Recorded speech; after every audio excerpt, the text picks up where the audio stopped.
السلام علیکم ورحمۃ اللہ وبرکاتہ۔ الحمد للہ رب العالمین، والصلاة والسلام علی سید الانبیاء وخاتم المرسلین وعلی آلہ وصحبہ ومن تبعہم بإحسان الی یوم الدین، اما بعد فأعوذ باللہ من الشیطان الرجیم، بسم اللہ الرحمن الرحیم۔ شہد اللہ انہ لا الہ الا ہوا والملائکۃ وأولو العلم قائما بالقسط لا الہ الا ہو العزیز الحکیم۔ صدق اللہ مولانا العظیم۔ محبت سے درود پاک پڑھ لیجیے۔ اللہم صلی علی محمد وعلی آل محمد کما صلیت علی ابراہیم وعلی آل ابراہیم انکا حمید مجید۔ اللہم بارک علی محمد وعلی آل محمد کما بارکت علی ابراہیم وعلی آل ابراہیم انکا حمید مجید۔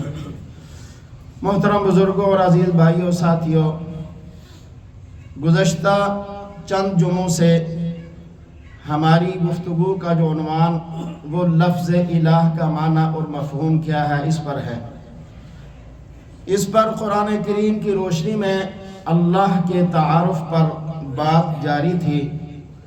آج امید ہے کہ اس کا آخری جمعہ اور چھٹا جمعہ اس موضوع پر ہوگا کہ اللہ کا تعارف جو اللہ نے خود اپنا قرآن کریم کی آیات کی روشنی میں کروایا ہے، خود بذریعہ وحی اپنے محبوب کریم کے ذریعے سے امت تک پہنچایا ہے کہ لوگو تمہارا اللہ یہ ہے، تمہارے اللہ کا تعارف یہ ہے۔ تو گفتگو جاری تھی۔ اللہ رب العزت نے سورہ زاریات میں فرمایا وَفِي الْأَرْضِ آیَاتٌ لِّلْمُوقِنِينَ، زمین میں ایمان و یقین کرنے والوں کے لیے بڑی نشانیاں ہیں، اللہ کی طرف سے بڑی نشانیاں ہیں۔ یہ پھل، یہ پھول، یہ درخت اور زمین کے اندر یہ معدنیات، یہ خزانے، زمین کے اوپر چلنے والے سمندر، نہریں، آبشاریں، چشمے، نشانیاں ہی نشانیاں ہیں یقین اور ایمان رکھنے والوں کے لیے کہ جو اللہ کو اپنا اللہ مانتا ہو۔ وَفِي أَنفُسِكُمْ أَفَلَا تُبْصِرُونَ، اور فرمایا اور خود تمہارے اندر میں میری قدرت کی بڑی بڑی نشانیاں ہیں۔ أَفَلَا تُبْصِرُونَ، بندے تمہیں نظر نہیں آتا؟ خود تم اپنے جسم کو ہی دیکھ لے، یہ 5، 7، 8، 2.5، 4 فٹ کا جو ہے، اس میں کتنی بڑی بڑی نشانیاں ہیں کہ ایک دانت ٹوٹ جائے تو پتہ جاتا ہے جب لگوانے جائیں، اور پھر اس کی کیا اہمیت ہے اور جو اللہ نے دیا اس کی کیا اہمیت ہے مفت میں۔ اور ایک ایک چیز، اب اتنا وقت نہیں ہوتا کہ ایک ایک چیز کی دل، پھپھڑے، گردے، مثانہ، پتھری، وہ کلیجی کے ساتھ لگا ہوا وہ چھوٹا سا حصہ جو ہم جانور کا پھینک دیتے ہیں، اس کی ہمارے اندر کیا اہمیت ہے۔ اس میں پتھری آ جائے تو کیا صورت بنتی ہے۔ یعنی ایک ایک چیز، بال، ناخن، ہر چیز انسان کی اللہ کی اتنی بڑی نعمت ہے کہ اللہ ہم سب کو وہ دیے رکھے، ان میں سے کمی ہو جائے تو پھر پتہ چلتا ہے۔ اور فرمایا کہ لہم قلوب، اللہ اکبر، لا یفقہون بہا، ہم نے ان کو دل و دماغ دیا ہے، سمجھ سے کام ہی نہیں لیتے، وہ دیکھتے ہی نہیں ہے کہ اتنا بڑا اللہ جس نے یہ سب کچھ دیا اسے چھوڑ کر کہاں کہاں ٹکرے مار رہے ہیں، کہاں کہاں اپنے ماتھے کو ذلیل و رسوا کر رہے ہیں۔ وَلَهُمْ آذان، ہم نے ان کو کان دیے، لا يسمعون بها، وہ ہماری بات کو سنتے ہی نہیں ہیں، ہماری آیات کی طرف دھیان ہی نہیں دیتے۔ ہمارے رسول، ہمارے پیغمبر صبح و شام، دوپہر، نبی آخر الزمان صلی اللہ علیہ وسلم کے بعد ان کے جو وارث ہیں، جو مبلغین ہیں، وہ صبح و شام دوپہر نعرے لگا رہے ہیں اپنے رب کے، سنتے ہی نہیں ہیں، اس کی طرف آتے ہی نہیں ہیں۔ وَلَهُمْ أَعْيُنٌ، ہم نے ان کو آنکھیں دی ہیں، لَا يُبْصِرُونَ بِهَا، ہماری قدرتوں پر نگاہ ہی نہیں ڈالتے، دیکھتے ہی نہیں ہیں کہ یہ زمین و آسمان میں اور آسمان کے کناروں پہ، زمین کے کناروں پہ کہاں کہاں اللہ کی نعمتیں جو ہیں وہ ان کا ظہور ہے، یہ دیکھتے ہی نہیں، اپنی آنکھ کو استعمال ہی نہیں کرتے۔ وَفِي السَّمَاءِ رِزْقُكُمْ وَمَا تُوعَدُونَ، آسمانوں میں تمہارے رزق کی صورتیں اور وہ تمام انعامات جن کا تم سے وعدہ کیا جاتا ہے وہ اللہ نے رکھ دیے۔ آسمانوں کے اندر تمہارا رزق اور جو کچھ تم سے اللہ نے وعدہ کیا وہ سب نعمتیں اللہ نے آسمانوں میں رکھ دی۔ فَوَرَبِّ السَّمَاءِ وَالْأَرْضِ إِنَّهُ لَحَقٌّ، خود اللہ فرما رہے ہیں، خود اللہ وہ مہربان اللہ، کہ اسے قسم اٹھانے کی کیا ضرورت ہے؟ اس منکر بندے، اس ناشکرے بندے، جی یہ در در کی ٹھوکریں کھانے والا بندہ، اس کو یقین دلانے کے لیے کہ شاید اپنے رب کی قسم پر ہی اس کو اعتماد آ جائے، اللہ فرماتے ہیں فَوَرَبِّ السَّمَاءِ وَالْأَرْضِ، مجھے زمین و آسمان کے رب کی قسم ہے، إِنَّهُ لَحَقٌّ، یہ جو میں باتیں کہہ رہا ہوں اللہ کہتے ہیں یہ سچی باتیں ہیں۔ اللہ کہتے ہیں میرے بندے یقین کر لے مجھ پر، یہ سچی باتیں میں تمہیں بتا رہا ہوں، اور کتنی سچی، دیکھیں اللہ نے اپنے بندے کو سمجھانے کے لیے کیا آگے فرمایا، مثل ما انکم تنطقون، اے بندے جس طرح تمہاری زبان سے نکل جانے والا لفظ بالکل حق ہوتا ہے کہ نکل گیا ہے، بات نہیں، بات تو غلط بھی ہو سکتی، یہ جو لفظ نکلا ہے، جس طرح تمہاری زبان سے لفظ حرف کا نکلنے کے بعد اس کو کوئی جھٹلا نہیں سکتا کہ اس نے کچھ کہا ہی نہیں، اب کہا کیا یہ کسی کو سمجھ آئی نہ آئی الگ بات ہے، جو زبان سے نکلا، جس طرح زبان سے الفاظ حروف کا نکلنا حق اور سچ ہے، اے میرے بندے اسی طرح میں جو باتیں کر رہا ہوں تمہارے لیے، تمہارے نفع کے لیے، یہ بھی اسی طرح سچی ہے۔ کتنی باریکی سے سمجھایا ہے، کتنی باریکی سے، کہ اس کی مثال دیکھیں کہ جیسے تمہارے منہ سے کوئی لفظ نکلنے کے بعد ان کو کوئی جھٹلا نہیں سکتا کہ اس نے بولا ہی کچھ نہیں، کچھ تو کیا ہوگا نا، جس طرح یہ سچ ہے میرے بندے، میں جو باتیں تمہیں بتا رہا ہوں یہ باتیں بھی ساری کی ساری اسی طرح سچ ہے۔ اللہ اکبر۔ سورہ نمل کی آیت نمبر 65 میں فرمایا قل، اے میرے محبوب پاک آپ اعلان فرما دیجئے، لا يعلم من في السماوات والارض الغیب الا اللہ، اے میرے محبوب صلی اللہ علیہ وآلہ وسلم آپ انہیں اعلان فرما دیجئے، انہیں بتا دیجئے، لا يعلم من في السماوات والارض الغیب، کہ زمین و آسمان میں غیب کا علم کسی کو بھی نہیں ہے، الا اللہ، سوائے اللہ کے۔ غیب کا علم اور چیز ہے، خبر اور چیز ہے، غیب کا علم اللہ کے سوا زمین و آسمان میں اور کسی کو نہیں ہے، یعنی ذاتی، حقیقی، کلی اور غیر محدود، یہ صرف اور صرف اللہ ہی کو ہے۔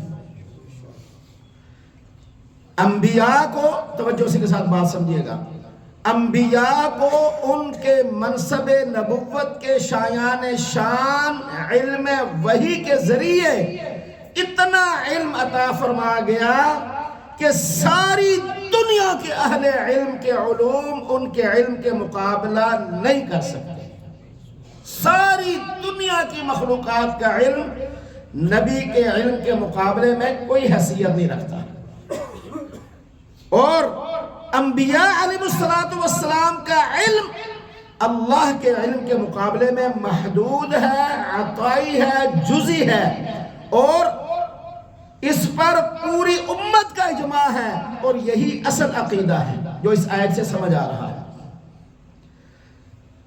کہ اللہ کا علم پوری مخلوقات کے علم کے مقابلے میں غیر محدود، ذاتی، حقیقی، کلی ہے، اور مخلوق کا علم وہ اللہ کے مقابلے میں عطائی ہے، جزئی ہے، محدود ہے، جتنا اللہ نے کسی کو دیا اتنا ہی ہے، اس کے سوا نہیں ہے، اس میں اضافہ نہیں ہے، اور انبیاء علیہ السلام کو جتنا اللہ پاک نے جس قدر علم دیا بذریعہ وحی وہی ہے، اور سب سے زیادہ علم نبی پاک صلی اللہ علیہ وآلہ وسلم کو عطا کیا گیا۔ آپ تاریخ پڑھیں نا، کسی جگہ پہ آپ علیہ السلام نے وہ بات بتا دی جو قیامت تک آنے والی ہے، تو کہیں وہ بات بھی نہ بتائے جو بالکل سامنے ہے۔ تو جس قدر اللہ نے علم دیا اسی قدر انبیاء علیہ السلام کے پاس موجود ہے۔ حقیقی علم وہ صرف اللہ ہی کے پاس ہے۔ ایک موقع پر نبی پاک صلی اللہ علیہ وسلم نے فرمایا حضرت ابی بن کعب رضی اللہ تعالیٰ عنہ کو، وہ فرماتے ہیں صحیح مسلم میں ہے، حضرت ابی بن کعب کہتے ہیں مجھے رسول پاک صلی اللہ علیہ وسلم نے پوچھا کہ جانتے ہو اے ابی بن کعب، جانتے ہو کتاب اللہ میں سب سے زیادہ عظمت والی آیت کون سی ہے؟ تو آپ نے فرمایا کہ میں نے جواب دیا کہ اللہ اور اس کے رسول ہی بہتر جانتے ہیں۔ یہ ادب کا ہوتا ہے معیار، پتہ ہونے کے باوجود بھی۔ پھر دوبارہ رسول اللہ صلی اللہ علیہ وسلم نے یہ سوال دہرایا، فرمایا ابی آپ جانتے ہو کہ قرآن کریم میں سب سے بڑی عظمت والی آیت مبارکہ کون سی ہے؟ حضرت ابی بن کعب کہتا ہے کہ میرے خیال میں آیا تو میں نے کہہ دیا جی میرے خیال میں آیت الکرسی سب سے زیادہ عظمت والی آیت ہے۔ تو نبی پاک صلی اللہ علیہ وآلہ وسلم نے میرے سینے پر تھپکی دے کر مجھے شاباشی دی اور فرمایا اے ابو منذر، آپ کی یا تخلص تھا یا کنیت تھی، اے ابو المنذر تمہیں تمہارا علم مبارک ہو کہ تم نے میرے سوال کا درست اور صحیح جواب عنایت فرمایا، صحیح جواب دیا۔ اور آیت الکرسی اللہ کے تعارف میں بہت عالی شان آیت ہے، ایک آیت ہے، اس میں 10 وقف ہیں، 10 وقف توجہ سے سنیں گے سرور آئے گا، اللہ کی شان دل میں پیدا ہوگی، اس کا مقام اور مرتبہ دل میں پیدا ہوگا۔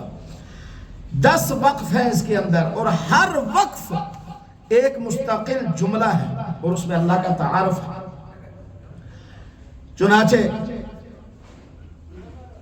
پہلا وقف اس آیت کا اللہ لا الہ الا ہو، اللہ وہ ہے جس کے سوا کوئی الہ نہیں ہے، اللہ وہ ہے جس کے سوا کوئی الہ نہیں ہے۔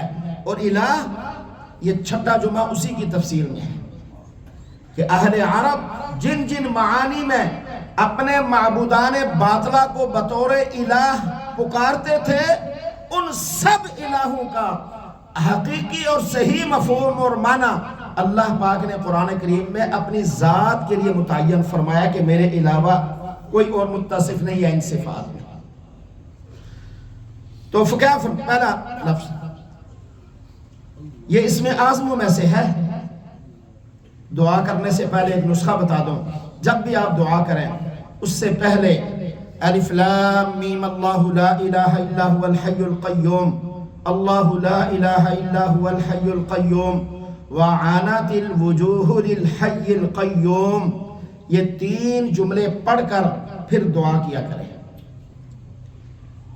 سورہ فاتحہ کی پہلے آیت، پھر درود شریف، پھر یہ 3 جملے، پھر اپنی دعا کیا کریں۔ بڑا زبردست اور مجرب نسخہ ہے کہ اسم اعظم سے ابتدا، اسم اعظم کا بتایا نہیں گیا کسی کو، لیکن علامات میں سے سب سے اتھنٹک اور مضبوط جو ہے وہ یہ 3 جو اصل ہے الحی القیوم، یہ تو ان کو آپ پڑھیں گے انشاءاللہ اللہ اپنے کرم سے قبول فرمائے گا۔ دوسرا وقف الحی القیوم، وہ اللہ جو الحی ہے، ہمیشہ سے رہنے والی ذات، ہمیشہ اس کو کوئی فنا نہیں، ہمیشہ قیوم، کائنات کی ہر چیز کو قائم رکھنے والی ذات ہے، خود بھی قائم ہے، کائنات کی ہر شے کو قائم اور دائم رکھا ہوا ہے۔ تفصیل بتا دی گزشتہ جمعوں میں ہے کہ زمین اور آسمان ایک ذرا ادھر ادھر ٹل نہیں سکتے، ہاں اس کا حکم آئے گا تو تھر تھرا جاتی ہے زمین زلزلوں سے۔ نمبر 3 لا تأخذہ سنۃ ولا نوم، اس پر نہ نیند غالب آتی ہے اور نہ اسے اونگ آتی ہے، وہ ایسی ذات ہے اسے ذرا یہ اونگ بھی نہیں آتی، زندہ اور قائم رہنے والی ذات، حی قیوم ذات۔ جو سو جائے، جس کی آنکھ لگ جائے، جسے اونگ آ جائے، وہ بھلا کیسے اللہ کی برابری کر سکتا ہے؟ وہ سوچو اور سمجھو تو صحیح۔ لہو ما فی السماوات و ما فی الارض، زمین و آسمان میں جو کچھ بھی ہے وہ سب کا سب اسی کا ہے، حقیقی مالک وہی اللہ ہے۔ ان الارض للہ، ساری زمین اللہ کی ہے۔ یورثھا من یشاء من عبادہ، وہ جسے چاہتا ہے عارضی طور پر چند سالوں، چند دنوں، چند لمحوں، چند گھڑیوں کے لیے وہ اس کا وارث بنا دیتا ہے، چل تو بھی 4 دن عیش کر لے۔ حقیقی مالک کون ہے؟ اس کے مرنے کے بعد بھی اللہ ہے، اس سے پہلے بھی اللہ ہے۔ یورثھا من یشاء من عبادہ، وہ آخر میرا پلاٹ ہے، تیرا نہیں ہے۔ تیرا ہوتا تو لپیٹ لپوٹ کے جیب وچ رکھ کے جانا، تیرا نہیں ہے۔ ہاں اللہ نے تجھے نفع اٹھانے کے لیے چند دن موقع دیا ہے، اگر اس کی رضا میں نفع اٹھائے گا تو فائدہ ہے، اور اکڑ اور تکبر اور غرور میں اٹھائے گا تو پھر کچھ نہیں ملے گا۔ من ذا الذی، یہ توجہ، من ذا الذی یشفع عندہ الا باذنہ، 5واں وقف، من ذا الذی یشفع عندہ الا باذنہ، کون سی ایسی طاقت ہے جو اس کی اجازت کے بغیر اس کے حضور کسی کی سفارش کر سکے؟ ہے کوئی طاقت ایسی؟ دوسرے مقام پر فرمایا 16ویں پارے میں، یومئذ لا تنفع الشفاعۃ الا من اذن له الرحمن ورضی له قولا، اس روز کسی کی سفارش کچھ کام نہیں آئے گی، کوئی فائدہ نہیں دے گی، ہاں مگر اس شخص کی جسے صرف اور صرف اللہ اپنے کرم اور فضل سے کسی کی سفارش کرنے کی اجازت دے اور وہ اس کی بات کو پسند فرمائے۔ کوئی ایسی طاقت نہیں ہے جو اپنی مرضی سے ہاتھ پکڑ کر جنت کے اندر کسی کو داخل کر دے۔ اور بندے کیا تجھے ان ظالموں نذرانوں کے کاروبار والوں نے دھوکے میں ڈال رکھا ہے، اور جی ساڑے تے سانو پھڑ کے جنت چلے کے جان گے، اللہ بھی نہیں روک سکے گا۔ نعوذ باللہ من ذالک۔ یہ شعر پھر اس آیت کی روشنی میں کیسے درست ہوا کہ اللہ دا پھڑیا چھڑائے محمد، محمد دا پھڑیا چھڑا کوئی نہیں سکتا؟ یہ قرآن کیا کہتا ہے اور تم نے شعروں میں کیا کہہ رکھا ہے؟ ہاں بات پوری سنا کریں، کلپ توڑ کے نہیں۔ ہاں ہمیں یقین ہے، ایسا یقین، پختہ یقین ہے کہ نبی مکرم سرکار دو عالم صلی اللہ علیہ وسلم اللہ کی مہربانی اور اللہ کی اجازت سے ہماری سفارش کریں گے، اس کا ہمیں یقین ہے۔ لیکن ایسا نہیں ہے کہ اللہ کی اجازت کے بغیر کسی کو پاور ہو کہ وہ اللہ کے حکم کے بغیر کسی کو چھڑا سکے یا کسی کی کوئی سفارش کر سکے، یہ نہیں ہے۔ اللہ نے چند ایسی ہستیاں ہیں جن کو اس کی سفارش کی اجازت دی ہے، اجازت کے ساتھ۔ انبیاء کو اجازت ہے، نبی پاک صلی اللہ علیہ وسلم کو اجازت ہے، حافظ کو اجازت ہے، عالم کو اجازت ہے، شہید کو ہے، اپنے فضل سے اللہ جتنے چاہے گا۔ اللہ مہربان ہے، کچھ چیزیں وہ اپنے بندوں پر مہربانی کے لیے خود اپنے ذمہ لے لیتا ہے۔ جا بندے تو اگر میرے کہنے پر چلے گا، جا میں تیرا یہ کام اپنے اوپر لازم کر لیتا ہوں۔ تو یہ ہر ایک کی سفارش نہیں چلے گی، سفارش کے لیے بھی کچھ شرائط ہیں۔ اب اندازہ کریں، وہ ایک مستقل موضوع ہے، پھر کبھی انشاءاللہ اس پر بھی بات ہوگی کہ نبی پاک صلی اللہ علیہ وسلم نے جس کے بارے میں کہا کہ ملاوٹ کرنے والا میری امت میں سے نہیں ہے، تو آپ ایمانداری سے بچائیں، ہمارے 99% مسلمان ملاوٹ میں مبتلا، نبی پاک ان کی سفارش کریں گے؟ بول رہے ہیں کریں گے؟ حضور نے جن کے بارے میں فرمایا لا يدخل الجنت قطات، چغل خور جنت میں نہیں جائے گا، تو پھر کون ہے ہم میں سے جو چغل خوری سے باز آ جائے، جو رک جائے؟ اب جن کے بارے میں حضور نے خود فرما دیا یہ جنت میں نہیں جائے گا، یہ نہیں جائے گا، یہ نہیں جائے گا، اس وصف والا، اس کوتاہی والا، یہ والا میری امت میں سے نہیں ہے، یہ میری امت میں سے نہیں ہے، یہ میری امت میں سے نہیں ہے، سارا کچھ تو نکل گیا، ان کی کیسے سفارش کریں گے یا ان کو پھر جنت میں کیسے لے کے جائیں گے؟ اللہ ہمارے اوپر اپنے محبوب کریم کے صدقے مہربانی فرمائے، ہمارے اندر سے یہ غلطیاں کوتاہیاں نکال دے جن کی وجہ سے کل حضور کا سامنا کرنے میں ہمیں کیا ندامت کا سامنا کرنا پڑے۔ تو اللہ کہہ منزل یعلم ما بین ایدیہم وما خلفہم، چھٹا جو کچھ لوگوں کے سامنے ہے اور جو لوگوں سے اوجل ہے وہ سب کا سب اللہ خوب جانتا ہے۔ لوگوں کے سامنے تو ہم جانتے ہیں، اوجل تو نہیں جانتے پیچھے میرے کیا ہو رہا ہے، کوئی آ رہا ہے کوئی حملہ کرنے کو کیا میں تو نہیں دیکھ سکتا، اللہ جانتا ہے، اللہ کو علم ہے۔ وَلَا يُحِيطُونَ بِشَيْءٍ مِّنْ عِلْمِهِ إِلَّا بِمَا شَاءَ، یہ لوگ اللہ کے علم میں سے کسی چیز پر کبھی ادراک نہیں کر سکتے مگر اتنا ہی جتنا وہ خود چاہے۔ جتنا وہ کسی کو علم دے اتنا ہی اندازہ لگایا جا سکتا ہے، اس سے بڑھ کر نہیں، اس کے سوا نہیں۔ وَلَا يُحِيطُونَ بِشَيْءٍ وَسِعَ كُرْسِيُّهُ السَّمَاوَاتِ وَالْأَرْضِ، آٹھواں وقف، اس کی کرسی نے زمین و آسمان کا احاطہ کیا ہوا ہے۔ نوواں وَلَا يَئُودُهُ حِفْظُهُمَا، اور وہ ان دونوں کی حفاظت سے تھکتا نہیں ہے۔ زمین و آسمان کی حفاظت، ایک ایک ذرے کی حفاظت، وہ اللہ ان کی حفاظت کرتے ہوئے تھکتا نہیں ہے۔ وَهُوَ الْعَلِيُّ الْعَظِيمُ، 10واں وقف، یہ تو مختصر میں نے بتایا، ان کی تفسیر ہو تو 10 جو میں اس پہ گزر جائے۔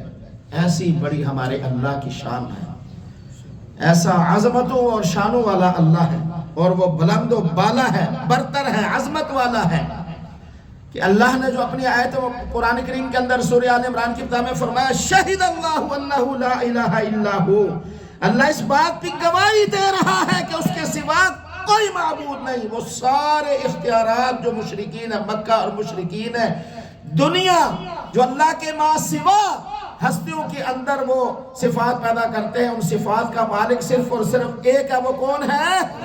وہ اللہ کی ذات ہے۔ والملائکۃ، اور فرشتے بھی گواہی دیتے ہیں کہ وہ من جانب اللہ مدبرات امر ہیں، اللہ کے احکامات کے مطابق کائنات کی تدبیر اور حسن اللہ نے ان کے سپرد کیا ہوا ہے۔ کہ اللہ خوب جانتا ہے کہ اس نے یہ کام جبریل کا کے سپرد کیوں کیا، یا اسرائیل کے سپرد کیوں کیا، یا اسرافیل کے سپرد کیوں کیا، میکائیل کے سپرد کیوں کیا، وہ نظام کو چلانے والا ہے۔ اور یہ اللہ کے کام میں اللہ کے مقابل نہیں ہے، معاون نہیں ہے، یہ مدبرات امر ہے، مدبر الامر۔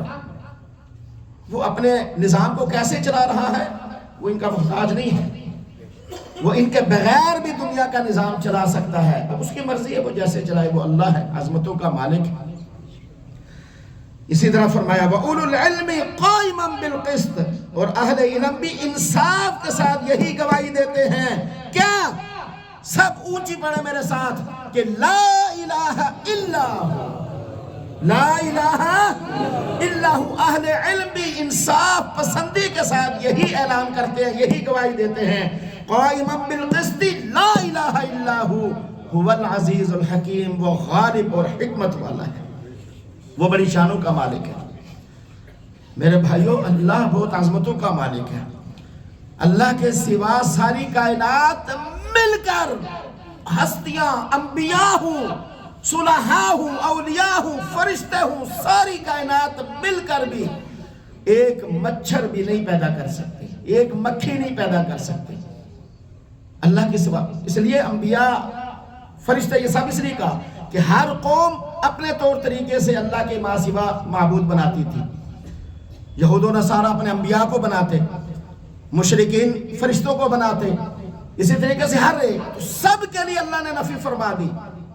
قرآن کریم میں اللہ نے فرمایا یا ایھا الناس، یا ایھا الناس، اے لوگو، مسلمانوں ایمان والوں نہیں کہا، ساری کائنات کے لوگوں کو، یا ایھا الناس، اے لوگو، ضُرِبَ مَثَلٌ، اللہ تمہیں ایک مثال دے کر سمجھا رہا ہے، اللہ تمہیں بتا رہا ہے، تمہاری سمجھ میں شاید یہ بات آ جائے، فَاسْتَمِعُوا لَهُ، کان لگا کر سنو، غور سے سنو، کتنی تاکید کے ساتھ اللہ بتا رہا ہے، کان لگا کر سنو، غور کے ساتھ سنو۔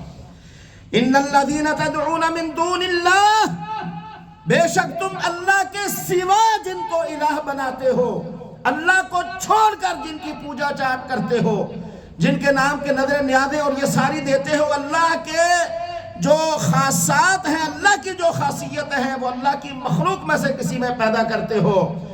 لَن يَخْلُقُوا ذُبَابًا وَلَوِ اجْتَمَعُوا لَهُ، اگر وہ سارے کے سارے مجتمع اور اکٹھے ہو جائیں، ہرگز ایک مکھی بھی نہیں پیدا کر سکتے۔ وَإِن يَسْلُبْهُمُ الذُّبَابُ، مکھی پیدا کرنا تو بہت دور کی بات ہے۔ اگر وہ کھا پی رہے ہوں تو مکھی ان کے کھانے سے ایک ذرا اپنا کتنا منہ ہوگا اس کا، یا وہ پاؤں، ایک یسلبہم الذباب شیئا، نکی جئی چیز، بالکل معمولی، تل سے بھی چھوٹی، اگر وہ مکھی تمہارے کھانے سے وہ چیز اٹھا کر بھاگ جائے، لا یستنقذوہ منہ، تم تو اس مکھی سے وہ اپنا چھینا ہوا وہ جو ہے ذرہ وہ بھی واپس نہیں لے سکتے، وہ بھی واپس نہیں لے سکتے تم۔ اور تم بڑے بڑے دعوے کرتے ہو، پتر مر رہا سی لے گیا، بس انہوں نے شوف کی دی مر جانا سی، لات ٹوٹ گئی، فلانا ہو گیا، اکھاں تو بینا سی ہاتھ لایا فلانا۔ وہ دعا الگ چیز ہے، کرامت اور معجزات ایک الگ چیز ہے، وہ اللہ کے حکم سے ہے، اللہ کے فضل سے ہے، اللہ کی مہربانی، اللہ سے دعا کرنے سے ہے، خود اس کی تو کوئی طاقت نہیں۔ ضعف الطالب والمطلوب، اللہ فرماتے ہیں ظالموں، ان کے سامنے گڑ گڑانے والا بھی بیچارہ کمزور ہے، اور جن کے سامنے گڑ گڑا رہا ہے وہ بھی کمزور ہے۔ دونوں طالب اور مطلوب، عابد اور معبود باطل، دونوں کمزور ہیں، دونوں کے پاس کوئی حیثیت نہیں ہے۔ حیثیت والے کو تو انہوں نے چھوڑ دیا۔ میرے بھائیوں، اللہ نے قرآن کریم میں ان اپنے محبوب پاک کی امت کو سمجھانے کے لیے مثالیں دے دے کر بتایا ہے۔ آج میں 3 مثالیں آپ کو بتاؤں گا قرآن کریم میں آئی ہوئی، کہ اللہ نے سمجھایا لوگوں اللہ کے در کو نہ چھوڑو، اللہ کے حضور جھکو، اللہ کے سامنے گڑ گڑاؤ، اللہ سے دعائیں مانگو، اللہ سے ہو سب کچھ، در بدر کی ٹھوکریں نہ کھاؤ۔ اللہ نے کیسے سمجھایا؟ قرآن کریم میں سورہ نحل کی آیت نمبر 75 میں اللہ فرماتے ہیں، ضرب اللہ مثلا، اللہ نے بیان کی ہے مثال عبد، ضرب اللہ مثلا عبد، اللہ نے مثال بیان کی ہے تمہیں سمجھانے کے لیے عبد، عبد کہتے ہیں بندے کو، آزاد اور غلام دونوں کے لیے بولا جاتا ہے۔ عبد، عبد آزاد ہو ہر مخلوق سے اور بندہ ہو اللہ کا تو اس کی اپنی ہی شان ہے، اور اگر عبد غلام ہو مخلوق کا تو اس کی حیثیت پھر اپنی ہے۔ یہ اللہ سمجھا کے ہمیں بتا رہے، کاش ہمیں سمجھ آ جائے۔ عبدہ، اور عبد جو ہے نا، عبد یہ رسالت سے بڑا منصب ہے۔ رسالت تو بہت اونچا منصب ہے نا، بہت بلند مقام ہے، بہت اعلیٰ۔ عبد کا مقام اس سے بھی بڑا ہے۔ کیسے بڑا ہے آپ سمجھیں کہ اللہ نے محبوب کریم صلی اللہ علیہ وآلہ وسلم کو جب مبعوث فرمایا، نبوت جیسا عظیم منصب عطا فرمایا، تو مسلمان ہونے کے لیے کون سا کلمہ دیا؟ اشہد ان لا الہ الا اللہ وان محمدا، آگے پڑھے اونچی، عبدہ ورسولہ، عبد پہلے ہے رسول بعد میں ہے۔ عبد کا تعلق ہے اللہ سے اور رسالت کا تعلق ہے مخلوق سے۔ عبدیت کا تعلق ہے اللہ کا بندہ ہے جو رسول بن کر لوگوں کی طرف بھیجا گیا ہے۔ رسالت پیغام، رسول پیغام پہنچانے والا، تو پیغام کس کی طرف پہنچانا ہے؟ اونچی بتایا، مخلوق کی طرف۔ اور کس نے پہنچانا ہے؟ اللہ کے بندے نے۔ کس نے پہنچانا ہے؟ اللہ کے بندے نے۔ جب واقعہ معراج ہوا، معراج پر حضور تشریف لے گئے تو اللہ نے کیا فرمایا؟ سبحان الذی اسری بعبدہ، عبد اپنے بندے پر۔ اور جب اللہ کے قریب پہنچے، آخری سٹاپ تھا، جو آخری مقام، آخری مرتبہ کہ اس سے اوپر کوئی مرتبہ نہیں اللہ کے سوا، فرمایا فَأَوْحَى إِلَىٰ عَبْدِهِ مَا أَوْحَى۔ کیا فرمایا؟ فَأَوْحَى إِلَىٰ عَبْدِهِ، عبد فرمایا۔ اور جب دوبارہ زمین پر تشریف لائے، جو تحفے دے کر بھیجے ان میں سے ایک تحفہ التحیات للہ والصلوات والطیبات، تو اس کے اینڈ پہ کیا ہے؟ وَأَشْهَدُ أَنَّ مُحَمَّدًا عَبْدُهُ وَرَسُولُهُ، فرمایا میرا محبوب جب دنیا میں تھا تب بھی عبد، جب میرے پاس آیا تب بھی عبد، دوبارہ دنیا میں واپس گیا تب بھی عبد۔ یہ مقام اور مرتبہ ہے اللہ کے ہاں۔ تو یہ ایک الگ بات تھی۔ فرمایا مملوکہ، وہ کسی کا غلام ہو، ایک بندہ ہو وہ کسی کا غلام ہو، ملازم ہو۔ اللہ فرماتے ہیں لا یقدر علی شیء، وہ کسی چیز پر قدرت ہی نہیں رکھتا۔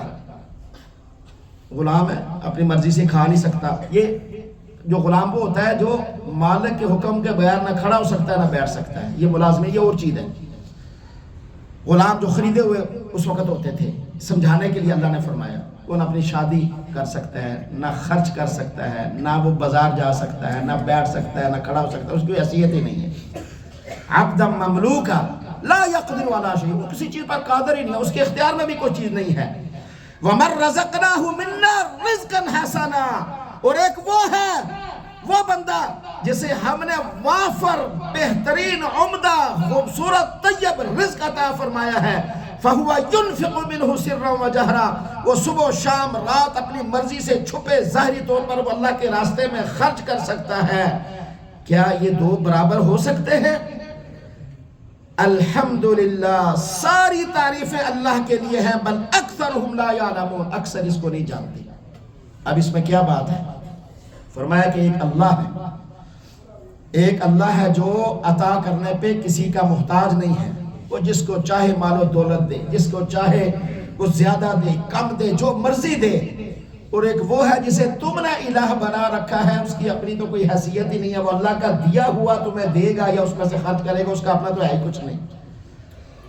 الحمدللہ آگے خود کہہ کر فرمایا کاش لوگوں کو یہ سمجھ آ جائے کہ اللہ اور اس کی مخلوق میں یہ فرق ہوتا ہے، تو جو سمجھ گیا تو وہ کہے الحمدللہ، اونچی کہے۔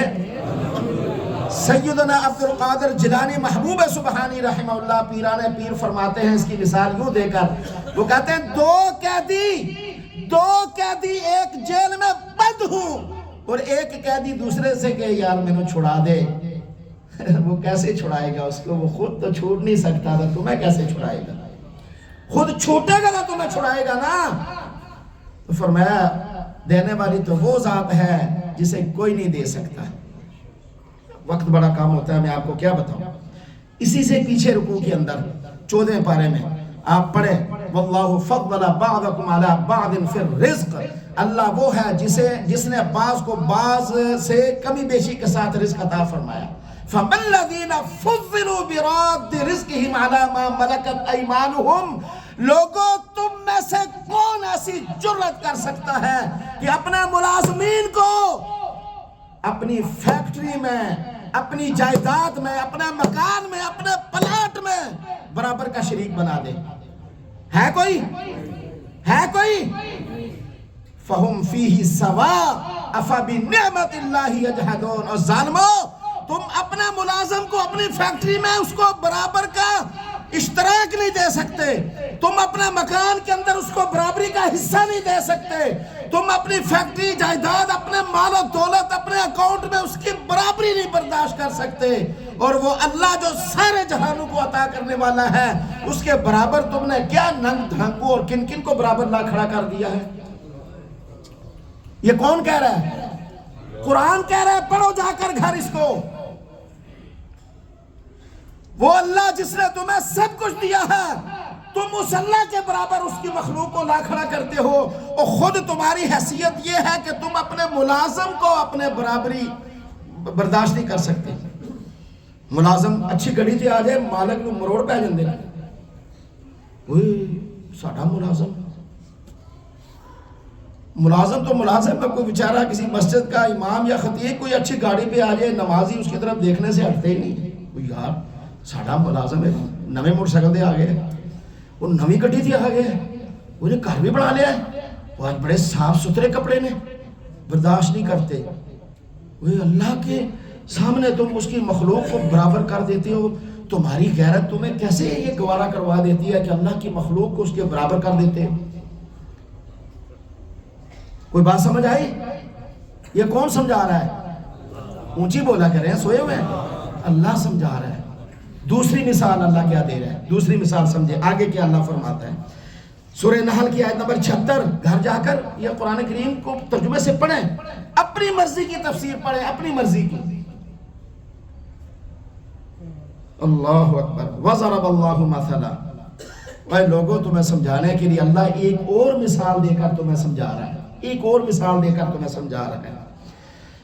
وَضَرَبَ اللَّهُ مَثَلًا رَجُلَيْنِ، دو آدمی ہیں، احدهما ابکم، ان میں سے ایک گونگا ہے، لا يقدر على شيء، وہ قدرت ہی نہیں رکھتا کسی شے پر، وَهُوَ كَلٌّ عَلَى مَوْلَاهُ، وہ اپنے آقا پر، اپنے مالک پر، اپنے بہن بھائیوں پر، اپنے گھر والوں پر بوجھ ہے۔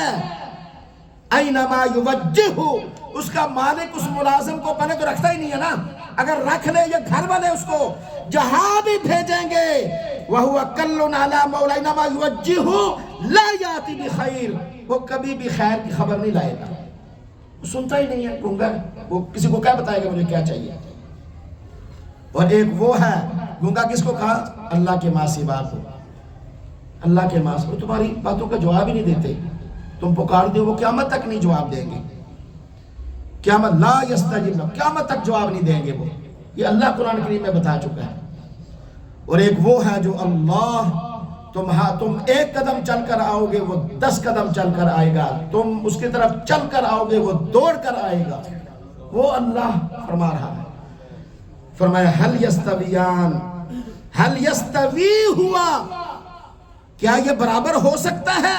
وَمَنْ يَأْمُرُ بِالْعَدْلِ، جو حکم کرتا ہے انصاف کا، اس کے برابر ہو سکتا ہے کیا یہ؟ ایک وہ ہے جو اللہ کو اپنا خالق و مالک بناتا ہے، اس کے سامنے سر جھکاتا ہے، اور ایک وہ ہے جو در بدر کی ٹھوکریں کھاتا ہے، کبھی کہاں کبھی کہاں کبھی کہاں۔ یہ دو برابر ہو سکتے ہیں کیا؟ اللہ اور اس کا علاوہ جس کو یہ لوگ پکارتے ہیں مخلوق میں سے، کیا وہ اور اللہ برابر ہو سکتے ہیں؟ فرمایا وَمَنْ يَأْمُرُ بِالْعَدْلِ وَهُوَ عَلَى صِرَاطٍ مُسْتَقِيمٍ، جو انصاف کا حکم دینے والا اللہ ہے اور وہ سیدھے راستے پر چلانے والا اللہ ہے، وہ اور غیر اللہ جو اس کے سوا ہے وہ برابری نہیں کر سکتا۔ اسی طرح جو مخلوق میں سے جو اللہ کو مانتا ہے، اللہ کے سامنے گڑ گڑاتا ہے، اللہ کے سامنے التجا کرتا ہے، ایک وہ جو در در کے جا کر سجدے اور ٹھوکریں کھاتا ہے، یہ بھی برابر نہیں ہو سکتے۔ دعا الگ چیز ہے، کسی بزرگ کو، کسی ولی کو، کسی اللہ والے کو، ماں باپ کو، کسی بڑے کو دعاؤں کی التجا کرنا یہ منع نہیں ہے، یہ ایک الگ چیز ہے۔ وہ کس سے دعا کریں گے؟ اونچی، وہ اللہ سے دعا کریں گے۔ تیسری مثال، یہ زیادہ تفصیل کا وقت نہیں، اب اس پر مزید گفتگو کروں، تیسری بات اتنا ہی بتا دوں پھر انشاءاللہ۔ سورہ زمر کی آیت نمبر 29 پڑھیں گھر جا کر۔ ضرب اللہ مثلا، اللہ اکبر، ضرب اللہ مثلا، اللہ نے ایک مثال بیان کر کے تمہیں سمجھایا، اللہ نے تمہیں مثال بیان کر سمجھایا۔ کیا سمجھایا؟ ضرب اللہ مثلا رجلا، یہ بڑے زبردست ہے، بڑی توجہ سے سنیں گے تو آپ کا روح خوش ہوگی، اور جو ادھر ادھر بھٹکتے ہیں وہ اگر اللہ نے ہدایت لکھی ان کے نصیب میں کبھی نہیں جائیں گے۔ اللہ فرماتے ہیں رجلا، ایک شخص ہے، ایک آدمی ہے، فیہ شرکاء، جس میں کئی شریک ہیں، یعنی ایک آدمی 5 آدمیوں کا بیک وقت ملازم ہے، متشاکسون، جو ایک دوسرے کے ساتھ ضد کرتے ہیں۔ ایک آدمی کہتا ہے چل رہا، ایک دفتر میں آپ لگا دیں پی این اے کوئی بھی ہے، 5-6 افسروں کا وہ اکیلا ہو، پی اے ہو یا پی این او جو بھی کہتے ہیں، 5-6 افسروں کا ایک ہو، ان 5-6 افسروں میں ایک آدمی کہے زاہد ادھر آؤ، جاؤ پانی لے کر آؤ، راستے میں دوسرا افسر کہ اچھا انہیں پانی منگایا، ادھر آ چاہ لے کے پہلے میرے واسطے۔ وہ تیسرا افسر دیکھیے اچھا ضد ہوتی ہے نا، وہ ادھر پہلے چھاٹا لگا پانی، اور وہ میرے لیے بسکٹ لے کے آ، چوتھا کہے میرے لیے فلاں لے کے آ، 5واں کہے میرے لیے فلاں لے کے آ۔ متشاکسون، اللہ پر قربان جائیں کیسے اپنے بندے کو سیدھی راہ پر لانے کے لیے اللہ مثال دے رہا ہے۔ ایک وہ آدمی ہے جو 5-6 آدمیوں کا ملازم ہے، اور وہ افسر آپس میں ایک دوسرے سے ضد رکھتے ہیں، کوئی کہتا ہے فلاں لے کے آ، نہیں ادھر تو فلاں لے کے آ، ادھر تو فلاں لے کے آ، وہ کبھی ادھر بھاگ رہا ہے، کبھی ادھر بھاگ رہا ہے، کبھی ادھر بھاگ رہا ہے، کبھی ادھر بھاگ رہا ہے۔ وَرَجُلًا، اور ایک دوسرا آدمی ہے، وَرَجُلًا، اور ایک سو گئے، اور ایک دوسرا آدمی ہے سلم لرجل، جو ایک کا ملازم ہے، جو کیا ہے؟ سالم پورے کا پورا ایک کا ملازم ہے۔ حل یستویان مثلا، مثال دے کر سمجھایا لوگوں اپنا گریبان میں جھانک کر سوچو تو صحیح، کیا یہ دونوں برابر ہو سکتے ہیں؟ اونچی کہ ہے؟ اور لوگوں ایک وہ ہے جو 10 جگہ پر فوٹو اڑتا پھر رہا ہے، اوتھے اولاد ملے گی، نہیں یارو فلان سندھی بیٹھا ہے، او یار ایکو سرحد بیٹھا ہے، او فلان جگہ بیٹھا ہے، بچارہ اتھو آگے اندہ اتھے۔ ایک وہ ہے جو 2 رکعت نفل پڑھ کے اپنے اللہ کے گھر کے اندر اللہ سے گڑ گڑا کر زکریا علیہ السلام کی طرح کہتا ہے ربی لا تذرنی فردا وانت خیر الوارثین، جو ایوب علیہ السلام کی طرح کہتا ہے ربی انی مسنی الضر وانت ارحم الراحمین، جو نوح علیہ السلام کی طرح کہتا ہے ربی انی مغلوب فانتصر۔ ایک وہ شخص ہے حل یستویان، اب بتاؤ تو صحیح یہ دونوں برابر ہو سکتے ہیں؟ اور یہ دونوں برابر ہو سکتے ہیں؟ کہا الحمدللہ۔ اگر بات سمجھ آ گئی ہو تو سارے کے سارے لوگ کہیں الحمدللہ، ساری تعریفات اللہ کے لیے ہیں، بل اکثرہم لا یعلمون، اکثریت اس بات کو جانتی نہیں ہے کہ درد وہ ایک سجدہ جسے تم گراں سمجھتا ہے ہزاروں سجدوں سے نجات دیتے ہیں آدمی کو، یا آدمی کو دیتے ہیں نجات۔ ایک سجدہ جو اللہ کے حضور تو کرے گا وہ ہزاروں دروں پر ماتھا ٹیکنے سے نجات دے دیتے ہیں۔ اللہ ہمیں سمجھ نصیب فرمائے۔ وما الا البلاغ، سنت ادا کر لیجیے۔